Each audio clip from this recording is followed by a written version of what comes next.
নমস্কাৰ, মই পৰাশৰ কলিতা গুৱাহাটী বিশ্ববিদ্যালয়ৰ কমিউনিকেশ্যন এণ্ড জাৰ্নেলিজম বিভাগৰ এজন ছাত্ৰ লগতে ৰূপকোঁৱৰ জ্যোতিপ্ৰসাদ অসমৰ ৮ নং ছাত্ৰবাসৰ এজন আৱাসী।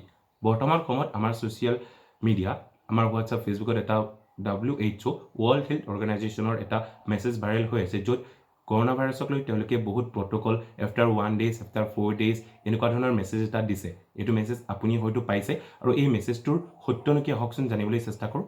ইতিমধ্যে ইণ্ডিয়ান টুডেৰ এণ্টি ফেক নিউজ ৱাৰ ৰুমে এই সম্পৰ্কে WHOৰ ৰিপ্ৰেজেণ্টেটিভৰ লগত কথা পাতিছিলে আৰু তেওঁলোকে জনোৱা অনুসৰি যে এই যিটো মেছেজ WHOৰ যিটো মেছেজ, এই মেছেজটো সম্পূৰ্ণ ভুৱা। WHOই ৱৰ্ল্ড হেল্থ অৰ্গেনাইজেশ্যনে এনে কোনো ধৰণৰ নিৰ্দেশাৱলী তেওঁলোকে জাৰি কৰা হোৱা নাই আৰু ময়ো এই সম্পৰ্কে WHOৰ ৱেবছাইটত গৈছিলোঁ আৰু এনে কোনো নিৰ্দেশাৱলী প্ৰট'কল WHOই জাৰি কৰা হোৱা নাই।